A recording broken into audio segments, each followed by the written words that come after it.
Bonjour à tous, c'est Stéréloises et Stérélois. Sur la planète, sachez qu'il y a 500 millions de chiens, dont 75 millions en Europe. Alors si au niveau mondial, c'est l'Argentine qui se pose en première position, sachez qu'en Europe, c'est la Russie avec 16 millions de compagnons à quatre pattes. Et puis en dernière position du classement européen vient l'Estonie avec 660 000 chiens, mais bien évidemment au prorata du nombre d'habitants et de la superficie du pays. En France, c'est 27% des foyers qui ont un chien, ça fait à peu près 9 millions de boules de poil. Et dans ce classement des boules de poil, on trouve en proposition le caniche, ensuite le berger allemand, le Yorkshire, l'épagnol breton, puis vient le labrador. Alors, le premier réflexe qu'on doit avoir quand on veut prendre un chien chez soi, c'est de taper à la porte d'une association. Ces associations, elles sont nombreuses. La plus connue, bien sûr, c'est la SPA. Sachez que si on prend les chiffres de la SPA en 2019, eh bien, c'est 17 000 chiens qu'elle a placés dans des foyers. Et en même temps, en parallèle, 460 000 chiens étaient achetés chez des éleveurs. On va voir tout à l'heure la différence entre les associations et les éleveurs. On revient sur l'association. Dans le sillage de la plus connue de la SPA, il y a des centaines d'autres associations qui font un boulot extraordinaire. Et j'ai rencontré un des bénévoles de cette association qui s'appelle Rescue Bull, qui fait un boulot extra. Vous l'avez peut-être vu aussi dans le reportage qu'on a fait au salon de l'adoption. Ce monsieur s'appelle Jérôme Su, et on va aller taper à sa porte pour en savoir un petit peu plus sur ce boulot qu'il fait depuis très longtemps et qui fait tellement de bien à la cause animale. Allez, venez avec moi, on va le voir.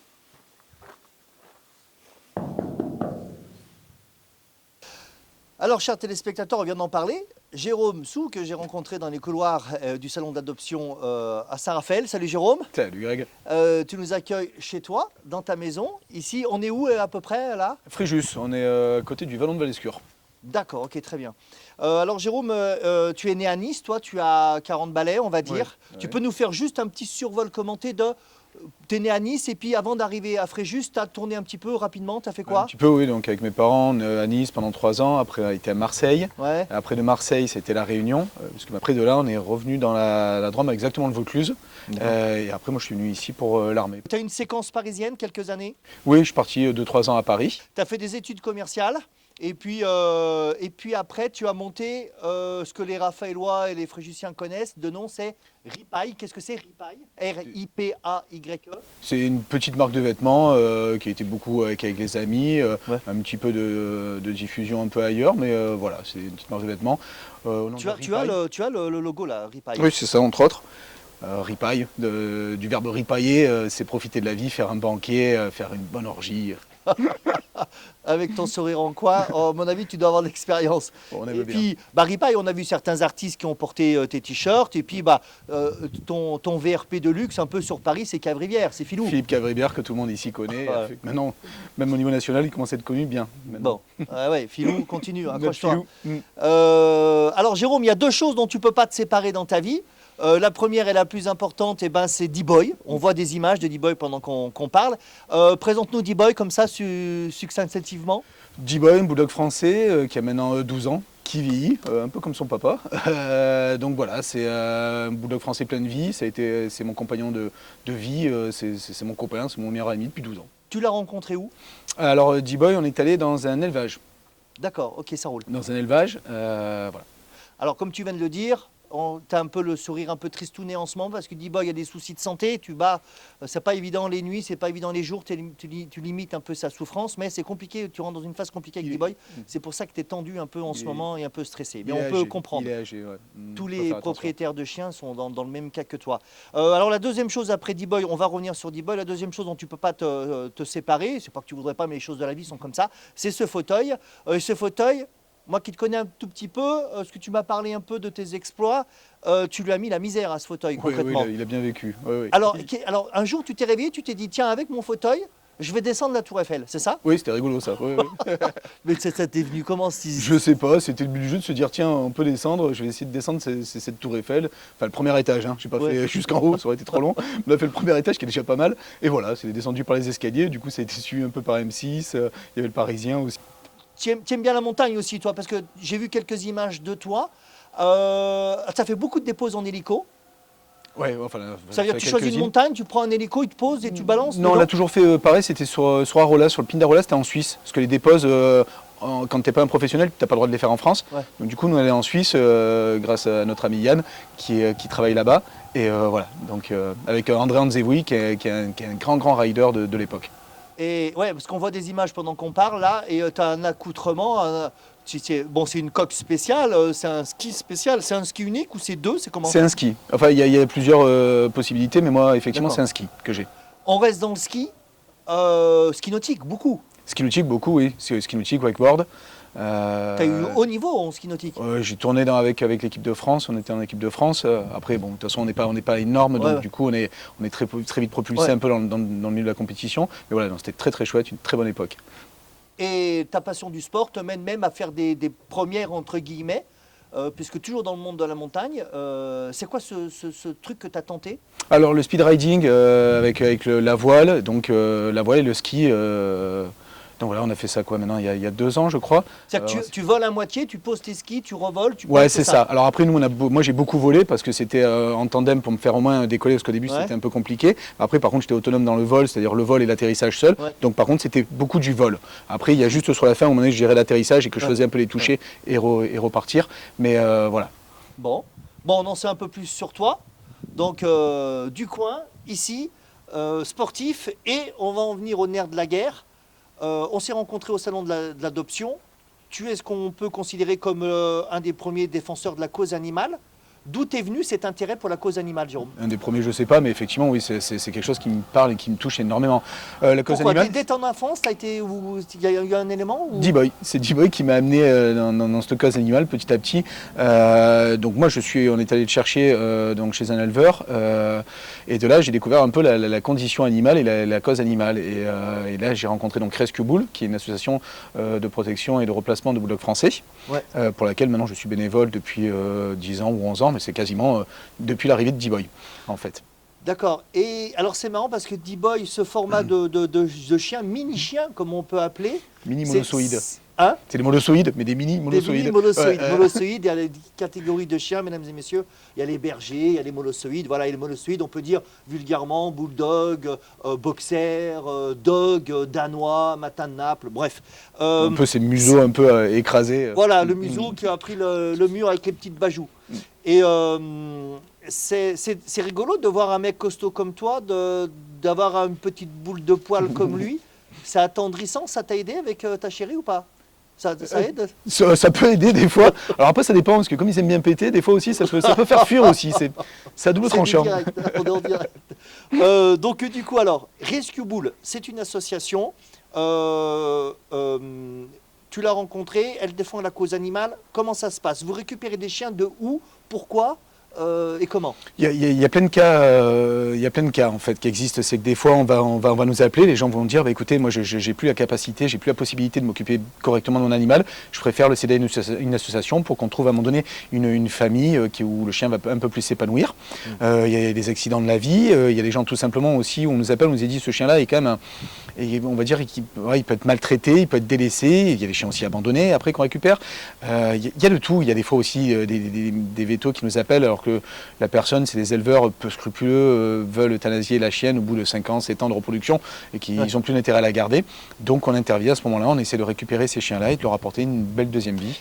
Et alors quand quand tu vas dans la première phase du travail récupérer un chien, pour les raisons que tu viens de développer, c'est des fois, parce que tu bosses aussi en parallèle avec une association qui s'appelle Stéphane Lamar, où depuis tu beaucoup vas moins taper longtemps, en disant bonjour messieurs dames, ça va pas avec votre chien, vous me le donnez, c'est Alors, difficile. On essaie d'être diplomate, on essaie Ouais. c'est de la discussion. Moi, ce que j'aime bien, c'est quoi on essaie de resensibiliser les gens à un moment donné, quand peut-être ils ont perdu de vue certaines choses. C'est à un moment donné de dire, écoutez, nous, on en a quand même, votre cas a été signalé, nous, on vient vous voir pour essayer d'arranger les choses. D'accord. Donc voilà, regardez, parce que c'est vrai que votre chien, c'était quoi dernièrement, c'est le chien enfermé sur le balcon, c'est le voisin en dessous qui appelait parce qu'à un moment donné, le chien il faisait pipi, ça coulait en bas. À un moment donné, donc on explique à la personne, c'est que votre chien ne sort pas assez. C'est qu'à un moment donné, voilà, est-ce que vous êtes conscient que c'est pas un cadre de vie normal pour un chien? Il ne peut pas s'épanouir. Donc voilà, on essaie de discuter correctement. Après, il y a des cas où effectivement la discussion est un peu plus compliquée. Et là, c'est après d'autres moyens qui sont mis en œuvre. Une fois que tu as récupéré les chiens, alors c'est vraiment Rescue Bull, c'est vraiment pour les bulldogs. Hein? Ouais. Vous êtes spécialisé dans les bulldogs. C'est ça. Qu'est-ce que tu fais? Tu le prends chez toi? Tu le soignes? Qu'est-ce que tu fais? Je suis aussi famille d'accueil. Alors, le rôle d'une famille d'accueil, ça va être de faire le tampon entre les adoptants et en fait les abandonnants. Voilà. D'accord. Après, la famille d'accueil aussi peut être adoptant, bien sûr, c'est elle qui sera là, qui sera en priorité. Le but du jeu, c'est de faire le bilan comportemental et santé du chien. C'est-à-dire qu'on va faire tout ce qu'il y aura à faire au niveau santé, c'est-à-dire stériliser, castrer, quand on peut le faire, si l'âge n'est pas trop avancé. Soigner Excuse-moi, la stériliser et castrer, c'est nécessaire quand un chien est récupéré dans une association? Nous, on va se battre un petit peu contre la reproduction sauvage à droite à gauche. Donc effectivement, c'est bien que les gens prennent un chien vraiment pour la compagnie du chien et pas pour reproduire ou peut-être faire un peu d'argent dessus et tout ça. Nous, on va se battre un petit peu contre ça. Et dans l'absolu, c'est limiter un peu cette espèce d'hémorragie qu'il y a, qu'à un moment donné, il y a trop de chiens de partout. Il y a trop de chiens. Donc à un moment donné, il faut essayer de limiter, laisser faire les professionnels à un moment donné, qu'ils le fassent correctement. Et voilà. Tu prends le chien, tu l'as soigné, tu le gardes en famille d'accueil ou tu le gardes toi et après tu trouves des adoptants. C'est ça. C'est ça. Après, le but du jeu, c'est aussi de faire le bilan comportemental. C'est-à-dire qu'on va voir après le chien, voilà, par exemple, il n'aime pas les chats, il n'aime pas rester seul, ou il lui faut un jardin absolument, ou ça va dans un petit espace. Et donc tout ça, on va pouvoir caler au mieux la famille adoptante derrière, pour qu'après, à un moment donné, derrière, ça ne soit pas un échec. Le chien, c'est déjà compliqué pour lui. Il sort d'une première famille, on le met en famille d'accueil, après, il rebalance dans une famille d'adoption. Voilà, donc on va limiter ces changements qui sont quand même un peu brutaux des fois, pour essayer de trouver la meilleure famille au mieux qui va convenir au chien. Moi, j'ai été intéressé par un stand au salon d'adoption que tu viens de citer, AVSA, l'AVSA, qui est un refuge et qui sert aussi de chenil et de fourrière dans la région. Et comme tu les connais un petit peu, tu veux m'y amener pour voir un peu concrètement complètement, avec plaisir. Le travail des associations. Je sais en plus que tu as peut-être une petite recherche en tête, donc à un moment donné, ça pourrait être intéressant de débuter. J'en ai parlé au salon d'adoption à tous les Estéréloises et les Estérélois qui nous suivent. Mais j'ai encore besoin de tes conseils et j'ai encore besoin de me poser certaines questions dont j'aurai peut-être les réponses aujourd'hui. Et ça, tu fais bien. Tu fais bien par contre, excuse-moi, je te coupe, mais c'est juste de poser des questions. La réflexion, c'est le premier pilier d'une adoption. C'est qu'à un moment donné, il faut vraiment peser le pour, le contre, vraiment réfléchir, parler avec des professionnels. Et il faut fuir en fait l'achat à coup de cœur. L'achat, l'adoption coup de cœur, il ne faut pas. Parce que ça, après, c'est des chiens qu'on récupère. Quand ça a été un coup de cœur, souvent, ça peut à un moment donné ne pas tenir dans la durée. Donc tu as bien raison de réfléchir. Et voilà, je t'encourage à vraiment bien cogiter le problème. Donc toi, effectivement, dans ton discours, c'est premier réflexe si vous voulez avoir un chien, hop, association avant toute chose. On va revenir tout à l'heure sur les particuliers, on va revenir tout à l'heure sur les élevages et on va voir un peu les différences, les plus et les moins. Pour l'instant, nous, on va prendre la voiture et on va se diriger du côté de l'AVSA, le refuge de association. C'est bien. À tout à l'heure, G. À tout à l'heure. Bon alors, comme vous pouvez le constater, beaucoup de vent, mais il fait beau, c'est d'ailleurs ce vent qui nous préserve de la pluie. On est à côté du rocher de Roquebrune. G, on est où exactement là? On est à la VSA. Donc c'est l'association dont tu nous parlais ce matin? Exactement. C'est le refuge de Roquebrune où tu vas voir, on va pouvoir rencontrer toute l'équipe et rencontrer des chiens aussi. Ok. Tiens, Laurent, je te présente. Alors, Laurent, Grégory. Salut. Enchanté. Ça va? Et toi? Ouais. Salut, à la VSA. Salut, ça va? Merci de nous faire visiter ton refuge. Alors, Jérôme s'est présenté, il m'a dit, tu verras, c'est le héros des animaux, c'est vrai? C'est vrai. Enfin, en tout cas, je suis très engagé pour la cause. C'était venu comme ça, sur un déclic, ou tu as eu un incident dans ta vie positif qui t'a donné envie? Depuis toujours, depuis ma plus tendre enfance. Et puis, j'ai eu l'occasion d'être président de cette association. Et depuis, j'y ai mis le doigt et la main. Et tu t'investis corps et bien dans cette association. voilà, c'est passionnant. Combien de temps que tu l'as ouvert? Alors, c'est ouvert depuis 1973. Ouais. Moi, je suis président depuis 4 ans. D'accord. Et je suppose que tu fais pas tout avec tes petits bras, tu as une équipe avec toi. Bien évidemment, on a une équipe donc de 8 professionnels qui travaillent au sein de l'association, 200 bénévoles. Waouh! Voilà.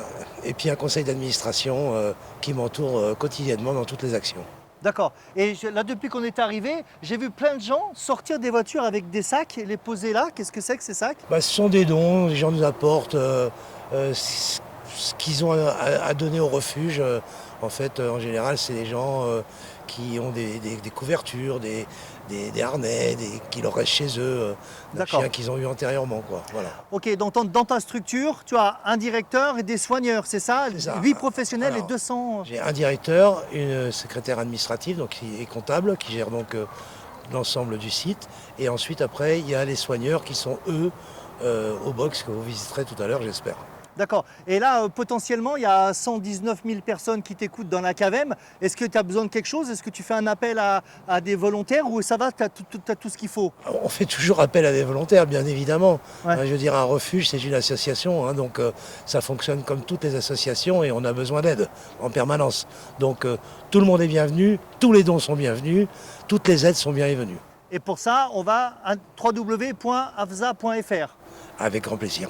Bon, génial. On sait que tu es super occupé. On va te laisser. Laurent, merci en tout cas pour tout ce que tu fais Merci pour à la vous, protection ça- animale. Merci à vous, sympa d'être venu en tout cas. Merci. À bientôt. Salut Laurent, bye bye. Au revoir. Bon, bah nous, on va continuer notre balade parce qu'il va nous présenter Thierry, Thierry. Ah bah voilà, on va aller voir Thierry. on va l'appeler. Ah, il est occupé peut-être Thierry. Thierry, Laurent nous a dit que tu avais un peu la responsabilité de faire tourner la boutique. C'est ça, ouais, j'ai cette tâche, je dirais lourde tâche, oui et non. C'est une tâche agréable parce qu'on aime les animaux avant tout, mais Ouais. c'est aussi une lourde tâche parce qu'on a des grandes responsabilités.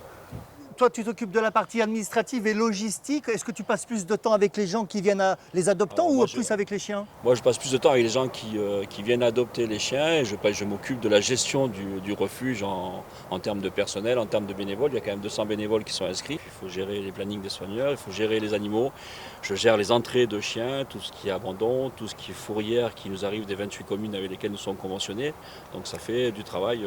C'est ça, c'est que tu as association au refuge, mais aussi tu fais fourrière. Voilà, on fait aussi fourrière. On a une convention avec 28 communes du Var, donc les 5 communes de la CAVEM, plus d'autres communes comme Saint-Tropez, Fayence et d'autres. Et donc, toutes les polices municipales de ces communes nous amènent les chiens qu'ils trouvent en divagation dans la rue. Alors, on va reparler du concept association, mais Oui. la fourrière, un chien vous a amené le lundi. Qu'est-ce qui se passe dans sa vie à lui? Alors, il y a deux cas de figure différents. D'abord, si le chien qui arrive chez nous est identifié par une puce ou par un tatouage. Ouais. Donc, automatiquement, nous, on a les codes pour entrer à la centrale canine à Paris, qui va nous donner le nom du propriétaire. Si bien sûr le propriétaire a mis les choses à jour au niveau de la centrale canine, parce qu'il arrive aussi que les chiens passent d'un propriétaire à l'autre sans que les propriétaires ne fassent les papiers nécessaires, ce qui fait qu'on a des informations qui sont erronées. Mais bon, dans le meilleur des cas, le propriétaire fait les choses correctement. Donc on a une adresse, un numéro de téléphone, on contacte le propriétaire qui vient chercher son animal et qui repart avec son chien. Et alors, est-ce que c'est comme, les bagnoles? Si le chien est placé en fourrière, est-ce que le maître, il a une amende Alors, ou pas? il a des frais de fourrière à gérer qui ne sont pas très onéreux, qui sont de l'ordre de 15 €. C'est la gestion du refuge. Ensuite, il y a le deuxième volet qui est la police municipale. Les communes peuvent verbaliser le propriétaire pour divagation animale. D'accord. Alors ils le font ou ils le font pas. Là, c'est plus notre rôle. Nous, notre rôle, c'est de récupérer les chiens que la police nous amène et de les restituer au propriétaire si c'est possible. Ça, c'était le premier cas de figure. Et j'en viens donc au deuxième cas de figure. Le chien n'est pas identifié, donc on le met sur nos sites à nous. Et sur Pet Alert également, c'est des sites où les chiens sont divulgués. Il bascule dans le côté association alors. Au départ, il reste en fourrière. D'accord. La fourrière légale est de 8 jours. Donc pendant ces 8 jours, le chien reste chez nous s'il n'est pas identifié. Et on attend que quelqu'un se manifeste ou pas pour récupérer cet animal. Si personne ne se manifeste, nous, au bout de 5-6 jours, on commence à prendre rendez-vous chez le vétérinaire. On fait identifier l'animal. On lui fait passer la visite médicale de bonne santé obligatoire, on le vaccine parce qu'on ne sait pas s'il a été vacciné avant, on lui refait faire un carnet de santé et il est remis à l'adoption pour une nouvelle famille. C'est-à-dire que le chien, au bout de 8 jours ouvrés, appartient légalement à la VSA. Si D'accord. le chien est identifié et que les propriétaires ne viennent pas le chercher, à ce moment-là, on leur envoie un courrier en accusé réception. Alors là, il y a deux cas de figure. Soit ils ne répondent pas au courrier, donc au bout de 7 jours, le courrier nous revient et le chien, même principe, passe chez le vétérinaire et est mis à l'adoption. Deuxième cas de figure, la personne récupère le courrier, mais ne répond pas. Il a encore 7 jours pour nous répondre. S'il ne répond pas dans le délai, à ce moment-là, toujours le même cursus, le chien vétérinaire et adoption. S'il vient chercher son animal, eh bien, il paye les frais de fourrière et il repart avec son animal. Voilà. D'accord. Tu nous fais visiter un peu ton bureau? Oh, ben c'est pas. Alors, On peut voir? il y a un petit peu. Thierry, là on est dans la caverne d'Alibaba là. Tout à fait, on est dans mon bureau, si on peut dire une caverne d'Alibaba certains jours, comme aujourd'hui par exemple. Parce qu'on Alors oui, alors justement, Ouais. on était là quand ces messieurs dames m'ont amené ces sacs. Dedans, il y a quoi? Alors il y a On des nous a dit, hein. couvertures, il y a des coussins, des tapis pour les chiens, des couchages, des draps sûrement. Quand on est arrivé, on a vu des cages à l'extérieur, mais elles sont à l'extérieur du refuge. Ouais, C'est tout quoi à ces fait. cages? Alors ces cages, Il y en a combien? 5? Il y a 4 cages, ce sont des déposes minutes. Donc ça C'est-à-dire c'est une dépose minute, mais c'est pas comme pour les avions. C'est malheureusement c'est destiné aux polices municipales en dehors des heures d'ouverture parce que bien sûr il y a du personnel la journée, mais à partir d'une certaine heure le soir il n'y a plus personne. Donc Ouais. jusqu'à entre 17h30 et 8h le matin, on n'est pas là. Donc les polices municipales qui n'ont pas de box dans leur commune amène les chiens et nous les dépose dans ce qu'on appelle le dépose minute à l'extérieur. Et D'accord. ferme avec un cadenas, nous laisse un petit courrier dans la boîte aux lettres qui est à côté. Et nous, le matin, on récupère l'animal et on procède à ce que je vous expliquais tout à l'heure. Et il y a des particuliers qui le font? Alors voilà, ça c'est le côté, le revers de la médaille, c'est que des particuliers, bien sûr, utilisent ces cages pour abandonner, on va dire, entre guillemets, lâchement leurs chiens dans les box. Ça, c'est le logo de l'AFSA. Oui, c'est sûr. C'est celui-ci. C'est celui-ci, C'est un petit chiot qui a le regard bien triste. Oui, parce que en principe, les chiens, quand ils arrivent ici, ils ne sont pas joyeux, ils ne sont pas contents d'arriver. Bon, les chiens qui arrivent en fourrière, ils se sont échappés, ils sont, on va dire qu'ils sont attrapés par la police, c'est une chose. Mais les chiens qui sont abandonnés sont souvent tristes quand ils arrivent ici. Il leur faut un temps d'adaptation pour se réhabiliter à une nouvelle vie. On a posé la question tout à l'heure à Laurent. Effectivement, tu ne peux pas tout gérer tout seul. On a vu que toi, tu es vraiment en front office avec les gens, l'administration, et puis tu as des soigneurs. Et tu voulais me présenter pour que je puisse faire le tour avec Aujourd'hui, c'est il une y a demoiselle Caroline qui est en bas. Ah, mais c'est Caroline que j'avais rencontrée au salon d'adoption. Ben oui, elle était au salon. Ouais. Ah, bah, génial. Mais c'est Caroline et Manon. D'ailleurs, les deux étaient au salon. Elles sont en binôme aujourd'hui. Mais là, on va aller voir Caroline qui est en bas. Donc, Bon, chers téléspectateurs, Caro, vous la connaissez, elle nous a rejoint, on l'a rencontrée la semaine dernière, il y a 15 jours même, au salon de l'adoption. Caro, on s'est vu dans le salon, j'ai l'habitude aussi des animaux, vous êtes tous les deux ici, un peu plus dans votre élément qu'au salon de l'adoption, non? Tout à fait. Ouais. Tout à fait. Bon, Oui. explique-nous là, on a quoi? On a une vingtaine de chiens, c'est ça? C'est ceux qui sont en fourrière ou à l'adoption? Alors il y a des deux. Là, il y a les chiens qui sont en fourrière. C'est des chiens qui attendent leur maître, qui ont été trouvés donc soit par des particuliers, soit par la police, et qui attendent leur propriétaire. S'ils ne passent pas, s'ils ne viennent pas, ils passent ensuite à l'adoption. D'accord. Ouais. Toi, Caro, ça fait ton métier ici, c'est quoi? Et ben moi, je suis soigneuse. Soigneuse. Et ça fait combien de temps que tu exerces pour Et ben ça fait 6 ans et demi D'accord. que je suis ici. C'est pas un métier alimentaire, c'est un métier passion que tu Tout à fais. fait. C'est un métier passion.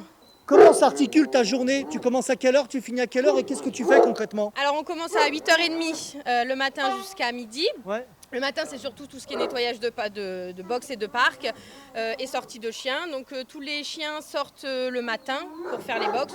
Donc, Combien de temps ils sortent? Alors ça va dépendre. Si on a beaucoup de bénévoles qui viennent ce jour-là, ils vont sortir surtout en balade. Sinon, ils sortent dans les parcs. En fait, on tourne. Chaque partie a un parc derrière pour sortir les chiens. Tous les chiens ne mangent pas le matin, mais ceux qui sont un peu maigres. C'est la même chose qu'ils mangent tous? Alors, ils ont tous aux croquettes. Et nous, on rajoute des fois un peu de pâté, haricots verts, sardines.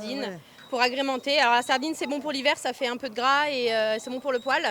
Et puis voilà, tout ce qui est haricots verts, c'est un petit peu de temps en temps, ça fait pas de mal. C'est la pâtée du midi. Voilà, le midi et soir, nous on rajoute un peu. Sinon la base c'est quand même les croquettes. Nos chiens sont tous aux croquettes. Et donc nourrissage pour ceux qui sont nourrir le midi. Ouais. Et après donc il y a la pause déjeuner. Et ensuite l'après-midi, donc on fait tout ce qui est soins. Sortie de chiens, accueil des bénévoles, accueil des adoptants quand on a des rendez-vous pour les adoptions. L'après-midi, la visite pour adopter. Tout à fait, l'après-midi. D'accord, les chiens sont en balade où on s'occupe d'eux, toute l'équipe des soigneurs, et l'après-midi c'est ouvert au public. Tout à fait. Et alors c'est fou parce que j'ai l'impression qu'il n'y a que des gros chiens, non? Il n'y a pas de petits chiens, de petits caniches, Yorkshire et tout ça, non? On en a, mais c'est très rare. Et quand il y en a, ils restent vraiment pas longtemps. Ils font leur délai fourrière quand ils sont trouvés ou quand ils sont adoptés. C'est des chiens qui restent 3-4 jours, une semaine maximum. Voilà. Tous les petits chiens partent extrêmement vite. Le fait que ça aboie beaucoup, est-ce que c'est dû, ils ont un intérêt à nous voir passer? Parce que ce qui est fou, c'est qu'à chaque fois que tu passes, moi ça me culpabilise parce que je me dis, c'est pas qu'ils aboient, c'est qu'ils te disent oh, on est là. Qu'est-ce que... Alors il faut quand même savoir qu'ils sont quand même enfermés beaucoup. Ouais. C'est pas un lieu de vie pour des chiens pour qu'ils y restent à vie. C'est vraiment un passage qu'il faut qu'il soit le plus court possible. Donc c'est vrai que quand ils nous voient passer, ça peut être l'heure de la balade, ça peut voilà, ils nous connaissent, ils savent quand on est là pour eux. Donc voilà, c'est vraiment, c'est un peu. Il y en a qui en ont marre, donc voilà. Il y en a qui ont du mal, qui sont très gardiens, donc qui vont aboyer dès qu'il y a quelqu'un qui passe. Ils ont un comportemental tous, mais c'est pas de l'agressivité, c'est un signe comportemental, c'est un caractère. Voilà, c'est ça. Et puis c'est vrai qu'il faut quand même se dire vraiment que les chiens sont enfermés 20 heures des fois. Bien sûr, voilà. Donc il faut quand même qu'ils extériorisent. Et puis nous, ils nous voient passer, ils nous voient repasser. On passe avec les chiens, on passe avec des gens. Donc ça fait quand même du mouvement. Le midi, il n'y a pas un bruit. Ah oui, d'accord. Voilà. Le midi, quand on reste entre midi et 2, il n'y a pas un bruit. Caro, pour être bénévole chez vous, il faut une formation spéciale ou pas? Non, pas du tout. Il faut de la volonté et venir Ouais. quand on veut. Voilà. Parce que vous avez la responsabilité, vous, du bien-être animal ici, mais sans formation, on peut venir vous filer la Tout main. à fait. Nous, alors, on donnera les chiens en fonction de ce que connaissent les gens. C'est-à-dire que si ce sont des personnes qui connaissent pas grand-chose, on va pas leur donner des gros cas un peu compliqués. On a de tout. On a des petits, enfin des moyens, des gros, des gentils, des moins gentils.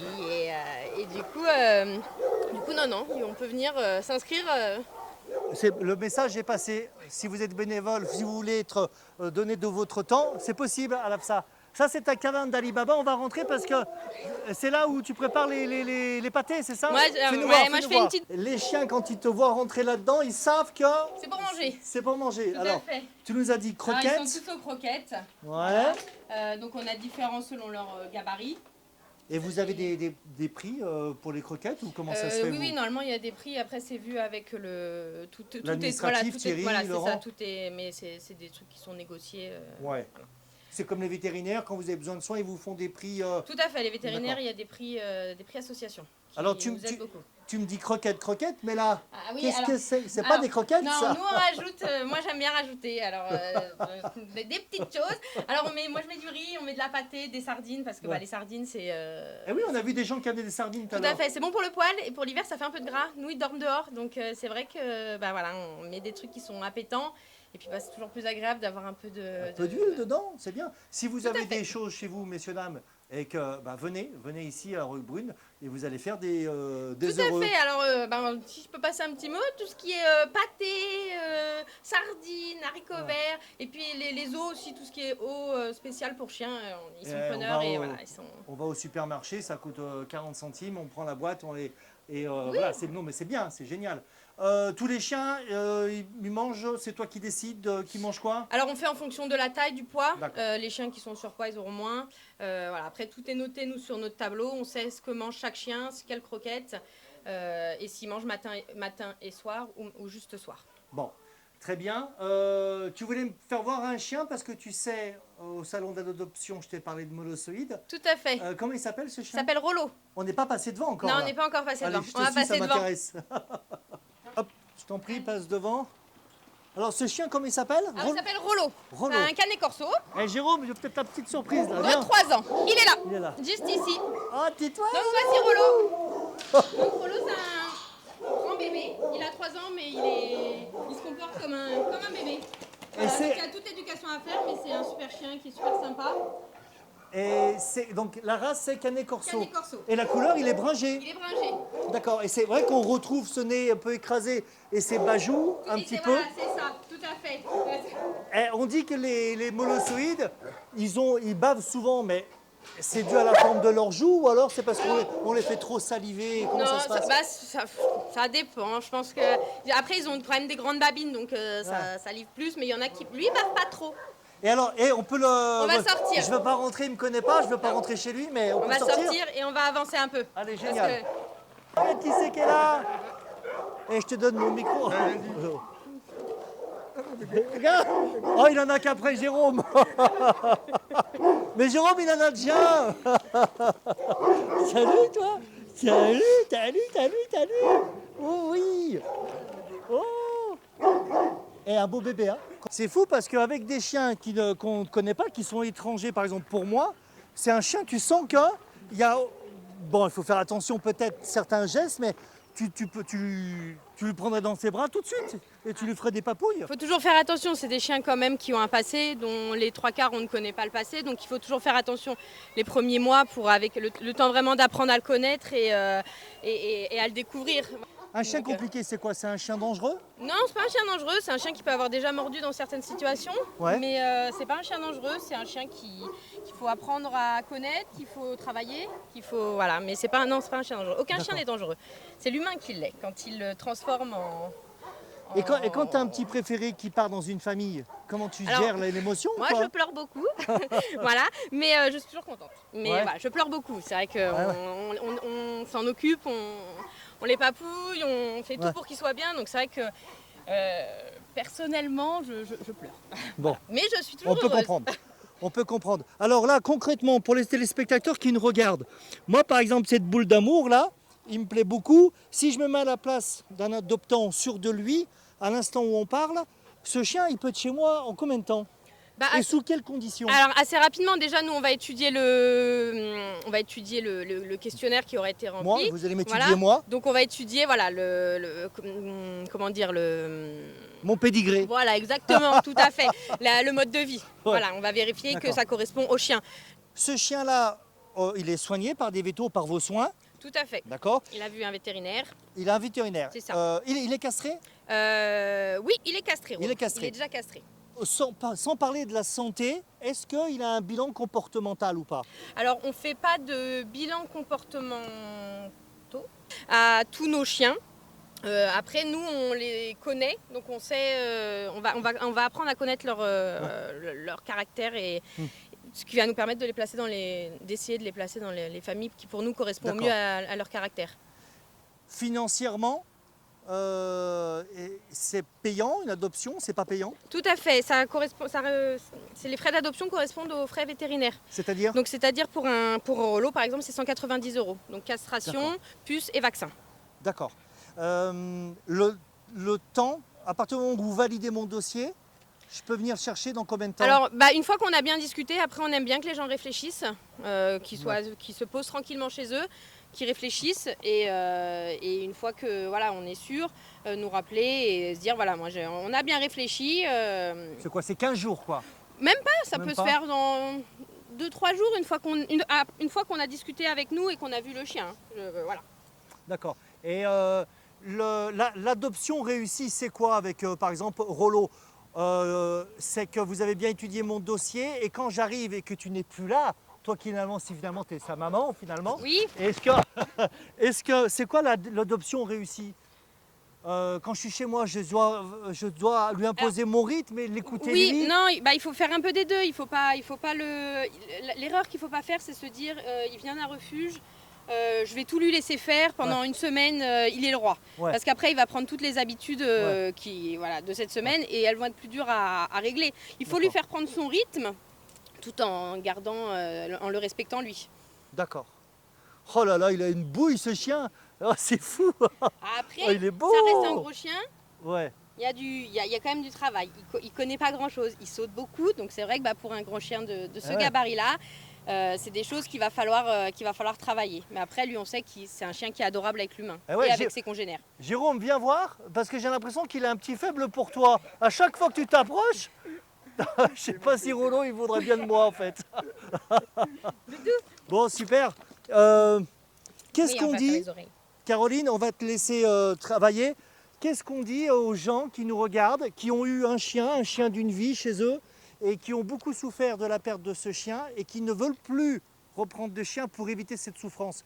Qu'est-ce que toi, tu dis à ces gens-là? C'est sortir un chien qui est enfermé entre 4 grilles. Voilà, et qui mérite une autre vie qu'enfermée. Et c'est toujours dur de perdre son animal, ça c'est sûr, mais c'est une autre histoire qui se construit et c'est une autre belle histoire souvent qui se construit avec les choses qui sont difficiles, des fois les problèmes de comportement qu'on rencontre, mais c'est avec du travail, de l'amour, de la patience, on arrive à avoir un compagnon extraordinaire, quelle que soit la taille, la race, l'âge. Bon. Jérôme, qu'est-ce que tu en penses? Rollo, tu vas partir avec. Hein. Il y a une grande phrase qui disait à un moment donné, la tristesse qu'on a à perdre l'animal est à la hauteur du bonheur qu'on aura eu avec lui. Et ouais, c'est ça. Donc exactement, tu n'auras pas l'un sans l'autre. C'est clair. C'est vrai, quand tu le vois là, ils sont chouchoutés les chiens ici. Hein. Ils sont chouchoutés, on sent qu'ils sont chouchoutés et qu'ils doivent reprendre. Alors évidemment, quand on les sent un peu dans les cages, on se dit, ils sont craintifs, ils sont inhibés, ils ont un peu peur. Mais voilà, au contact, dans une autre situation, ils reprennent vite leur vrai caractère de jeu et puis de plaisir, quoi. Bon, il faut pas prendre peur quand ils aboient tous derrière les cages parce qu'ils sont pas tous. Voilà, ils sont. Une fois qu'on la les preuve, sort, c'est que depuis qu'on est là. Voilà, c'est vrai que lui, il aboyait derrière la cage. Après, ça reste du Cane Corso, c'est du chien qui est gardien, c'est leur chez eux. Mais une fois qu'ils sont sortis, c'est plus les mêmes. Bon, ok, Caro, on va te laisser travailler. Oui, je vais aller m'occuper des gamelles. Ouais, des parce que sorties. j'ai l'impression, dès que tu passes, Ouais. tu fais Et carton plein en bas. C'est ça, hein. exactement, il m'appelle. Écoute, si on n'était pas en période sanitaire, de crise sanitaire, je te ferai un gros bisou. Bravo. Ah, tiens, bah voilà, il l'a fait à ma place. Tu viens de m'assommer, Doudou. Bon, De m'assommer. et Rollo, bah, t'as un prochain maître. Hein. Il est magnifique. Bon, merci K.O. Merci à toi et bravo. Merci bien. Salut K.O, bye bye. Tu m'as fait mal là. Ah, et plein d'énergie. Rollo, il a un poil magnifique. On peut lui mettre carrément même la main dans la bouche. C'est fou, c'est fou. T'as craqué pour un autre, t'en as vu d'autres qui... Non, il est beau celui-là. Il est Non, beau. non, oui. Bah, ils me Bon, font pense tous craquer, moi j'ai du mal quand même. Ouais. Aller voir derrière la cage comme ça, c'est derrière les barreaux. Moi si je pouvais, je les prendrais tous. Bon, bah nous on va continuer notre balade en compagnie de Jérôme. Ouais, on va arrêter de monter. Ouais.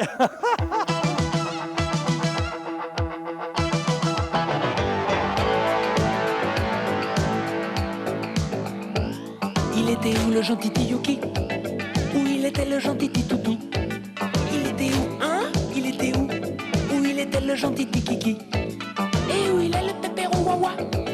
Yuki c'était où c'est qu'est son pépère? Il était où, hein? Son papa? Le bon pépère que son Kiki préfère. Et sa mémère alors? Et sa mémère? Où elle est la mémère à sa nounouche? Elle était où, hein? Sa mémère? Qui donne du sucre avec la boubouche? Il était où, hein? Le Yuki? Tiens, regarde ce qu'on va faire, Gé. C'est tellement beau ici qu'on va se mettre dans le coin là pour on va discutailler un peu sur les particuliers, sur l'élevage si tu veux bien. On va se mettre là, regarde comme c'est chouette là. Où c'est qu'il était son papy et son pépère? Où c'est qu'il C'est bien, on a été courageux ce matin, on se réveille avec la fraîcheur de l'Estérel. C'est agréable, hein? Pas bien Top. là. Putain, Et tu génial. sais que l'Estérel c'est plus grand que Paris quand même. Ah, je savais pas. 130 km² alors que Paris fait que 105 km². Ok. Ce matin On est loin réveil. d'avoir tout fait, hein. Hein On est loin d'avoir tout fait, en vélo, hein. Oui, c'est vrai. Ce matin au réveil, j'ai pensé à Rollo hier, Ah, petit père. Il le était camier génial. corso. Il était génial. Ah ouais, c'est fou quand il sort de la cage. Alors il est tendu quand il est dans la cage et puis dès que tu le sors là, il retrouve sa vraie nature. Ils redeviennent joueurs, Ouais. ils sont hyper ouverts. Par contre, ça fait de la peine de les voir, hein, derrière les barreaux. C'est, On se hein. culpabilise quoi. Ah ouais. Parce que nous on passe, on a un œil comme ça un peu éventail, mais eux, c'est pas la même chose. Si je trouve pas ma vie dans une association, parce que Rollo finalement il en avait qu'après toi, moi il m'a même pas Tu calculé. fais pas ta, j'avoue, Tu c'est viens de pas briser vrai. ma vie avec Rollo. C'est pas vrai. Quelles sont les possibilités qui s'offrent à moi si je passe pas par une association? Après, tu as aussi les éleveurs. Les éleveurs, tu as aussi les particuliers.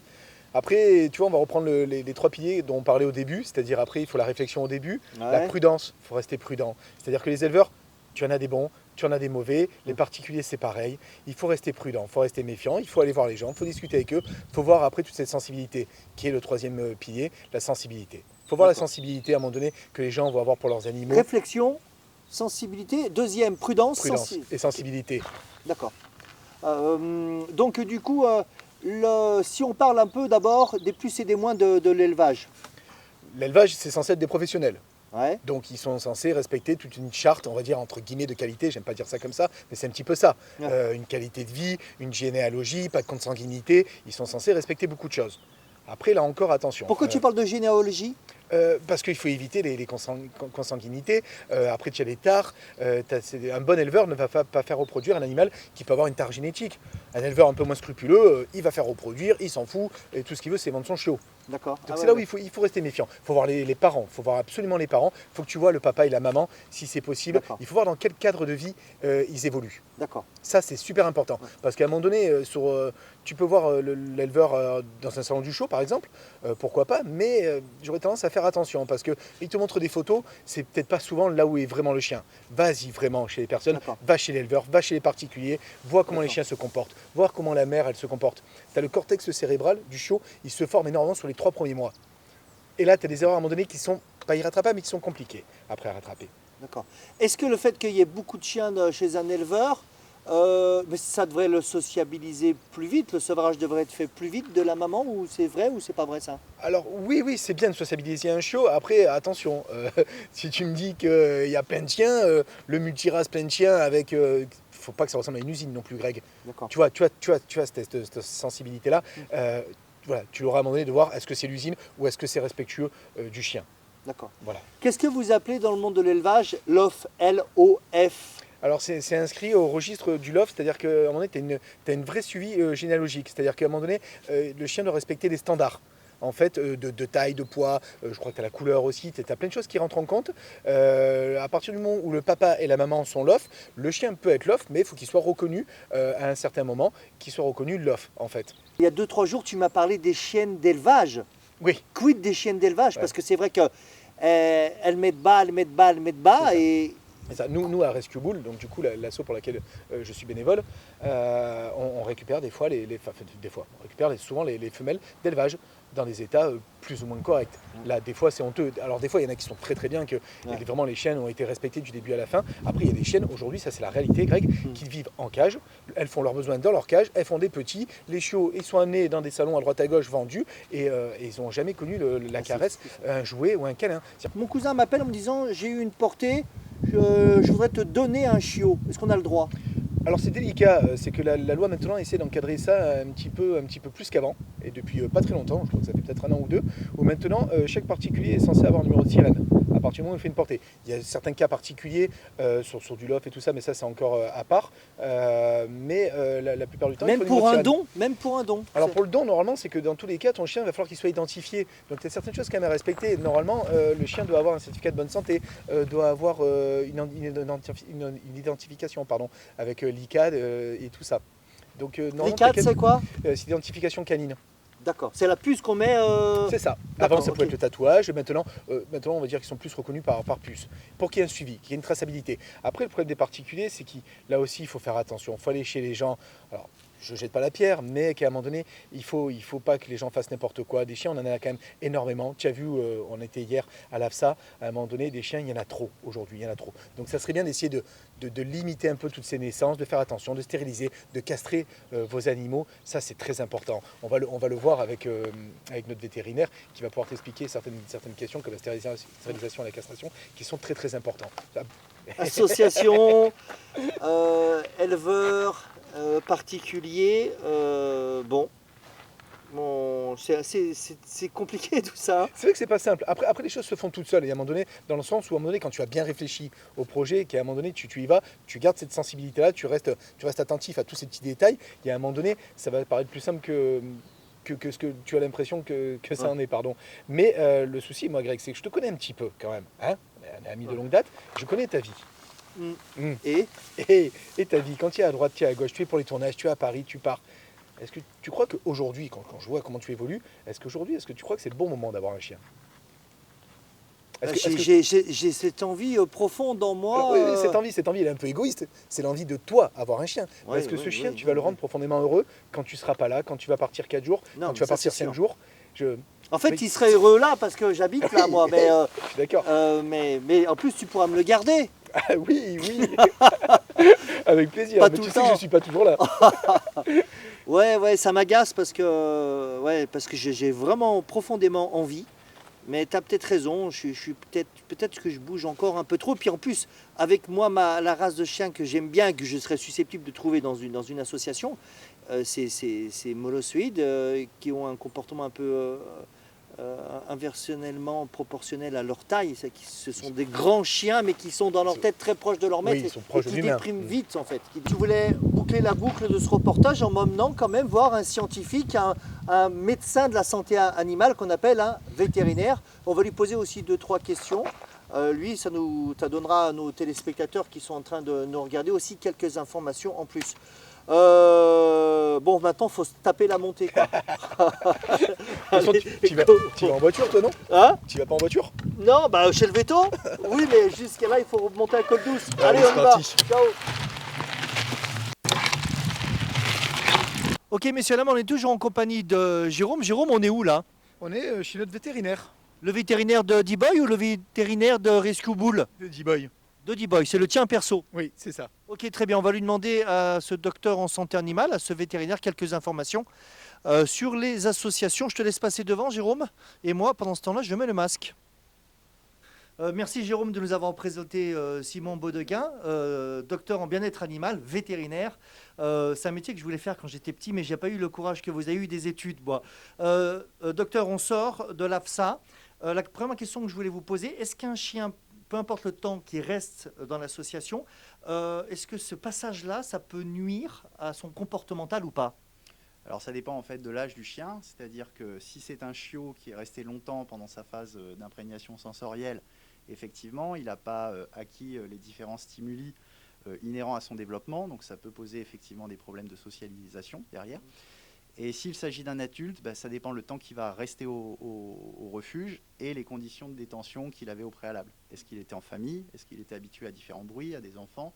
Ou est-ce qu'au contraire, c'était un chien qui était désocialisé déjà? Donc voilà, ça ne sera pas du tout le même travail. Donc, bien passer du temps à l'association, parler avec les soigneurs, les bénévoles aussi qui les promènent pour bien sentir le chien, mettre dedans le doigt dedans et goûter la sauce, quoi. Exactement, voilà. Souvent d'ailleurs, les gens qui travaillent dans le refuge sont bien compétents en la matière et en fait arrivent à avoir une sensibilité où ils sentent le caractère du chien, quoi.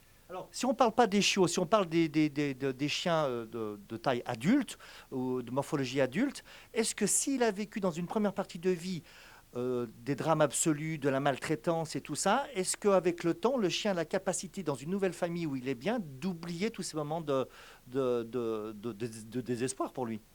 Oui, il a le moyen parce qu'il va, comment dirais-je, acquérir en fait un comportement en fait acquis en fait par son expérience.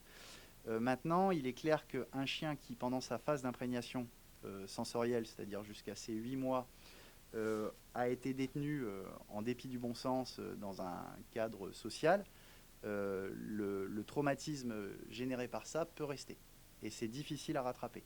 C'est-à-dire un chien qui a peur de tout, qui a peur des bruits, qui a peur des voitures, qui a peur de la laisse, dès qu'il est dans un contexte social un peu stimulant, il a peur. Si ce chien-là, pendant sa phase d'imprégnation sensorielle, il n'a jamais été habitué à ça et que vous l'adoptez qu'il a 2 ans, c'est difficile à rattraper. Tout à l'heure, on s'est croisés avant de rentrer dans votre cabinet. Vous m'avez parlé du racisme dans les races des chiens. Qu'est-ce que vous voulez entendre par là, ce racisme? Alors non, le racisme, ça n'a aucun rapport en fait avec le racisme chez les humains, puisque les humains, on appartient tous à la même espèce, Homo sapiens sapiens. Chez les chiens, en fait, là, on ne parle pas du tout d'espèces naturelles, en fait, on parle d'espèces en fait domestiques. Donc, au cours de l'histoire et de la domestication, on a sélectionné en fait différents chiens selon leurs aptitudes, et donc on en a fait des races. Donc, en fait, selon la race de chien, vous avez des aptitudes naturelles qui sont différentes.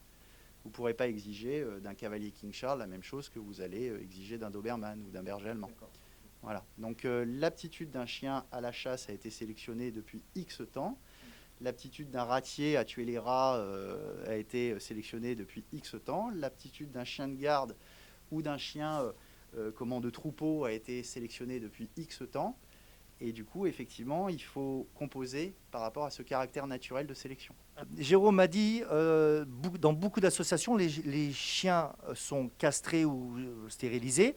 C'est une mesure de protection animale ou c'est juste pour gérer les surpopulations? C'est pour les deux, surtout. En fait, en termes de protection animale, effectivement, qui plus est un chien qui sort d'un refuge, sa vocation, c'est pas de se reproduire.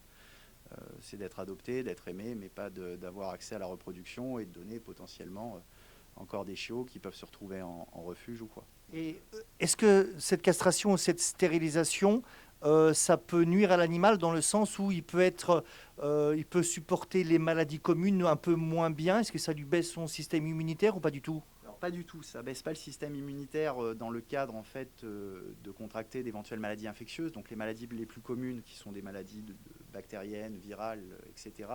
La castration n'induit pas de modification en fait par rapport à la résistance sur ces maladies-là.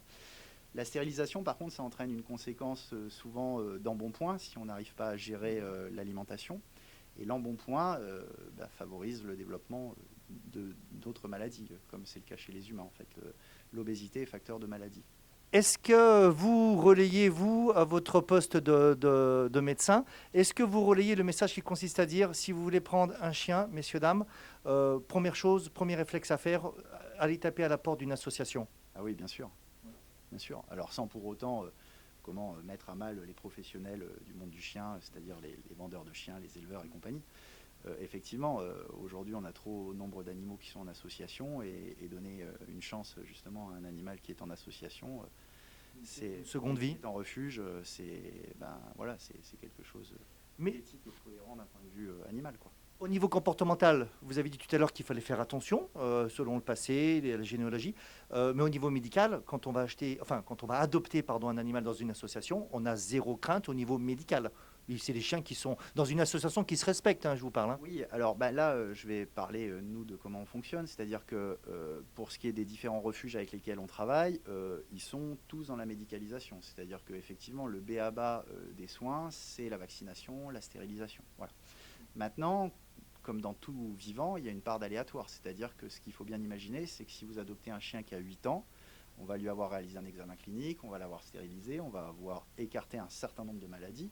Ce n'est pas pour autant la garantie qu'il sera sain toute sa vie. On ne sait pas, il peut développer toutes les maladies et on peut être passé à côté de maladies aussi qui, lorsqu'on les a vues, n'étaient pas visibles ou quoi. Mais les routines médicales sont la normalité. Exactement, c'est-à-dire qu'en fait, on adopte un chien, on n'achète pas un frigo avec un service après-vente. Je veux dire, si que vous adoptiez un chien dans un refuge ou que vous prenez un chiot, il faut avoir conscience que vous aurez la nécessité de l'assumer au cours de sa vie d'un point de vue médical. Quand on va adopter un animal dans une association, on a zéro crainte au niveau médical. C'est des chiens qui sont dans une association qui se respectent, hein, je vous parle. Hein. Oui, alors là, je vais parler, nous, de comment on fonctionne. C'est-à-dire que pour ce qui est des différents refuges avec lesquels on travaille, ils sont tous dans la médicalisation. C'est-à-dire qu'effectivement, le b.a.-ba des soins, c'est la vaccination, la stérilisation. Voilà. Maintenant, comme dans tout vivant, il y a une part d'aléatoire. C'est-à-dire que ce qu'il faut bien imaginer, c'est que si vous adoptez un chien qui a 8 ans, on va lui avoir réalisé un examen clinique, on va l'avoir stérilisé, on va avoir écarté un certain nombre de maladies. Ce n'est pas pour autant la garantie qu'il sera sain toute sa vie. On ne sait pas, il peut développer toutes les maladies et on peut être passé à côté de maladies aussi qui, lorsqu'on les a vues, n'étaient pas visibles ou quoi. Mais les routines médicales sont la normalité. Exactement, c'est-à-dire qu'en fait, on adopte un chien, on n'achète pas un frigo avec un service après-vente. Je veux dire, si que vous adoptiez un chien dans un refuge ou que vous prenez un chiot, il faut avoir conscience que vous aurez la nécessité de l'assumer au cours de sa vie d'un point de vue médical. On dit qu'il faut être dur les 15 premiers jours parce que les chiens ils vous testent, c'est vrai ça ou pas? Il faut être juste. Juste, voilà. Pas dur mais juste. Alors dur, ça dépend en fait du caractère pareil du chien. Il y a des chiens qui ont besoin effectivement peut-être d'un rapport un peu de force au départ pour comment d'un point de vue hiérarchique avoir une stabilité comportementale. Maintenant, je pense qu'il faut être juste. C'est surtout ça. Tout est dit. Je crois qu'il faut être juste avec les chiens qu'on peut adopter. Dernière question, docteur. Les vétérinaires dépendent du ministère de l'Agriculture, c'est ça?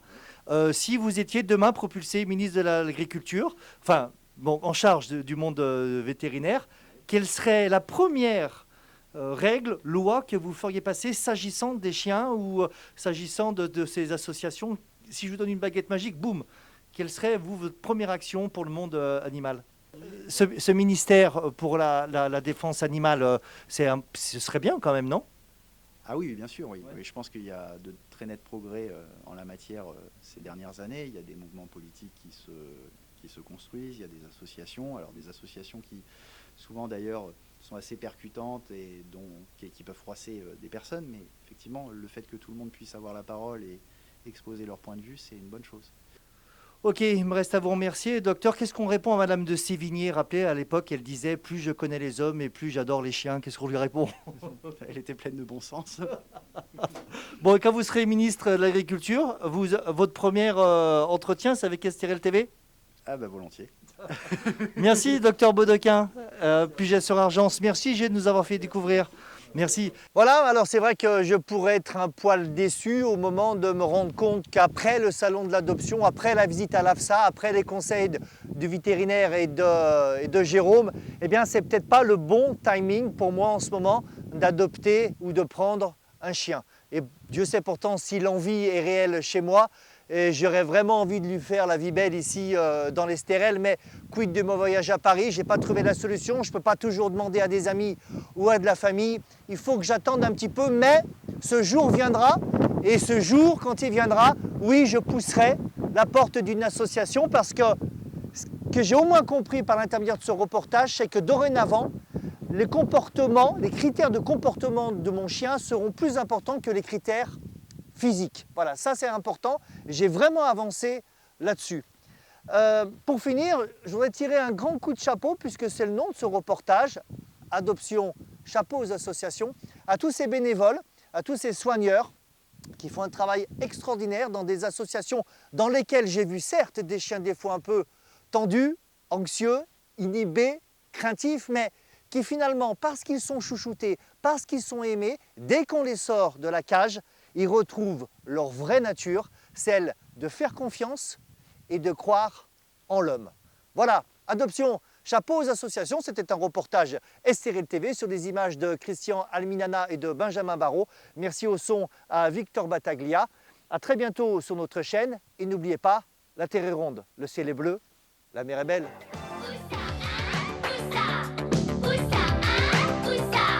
Où c'est qu'il était son papy et son pépère, où c'est qu'était, où c'est qu'il était le Yuki, le gentil Kiki à mamie.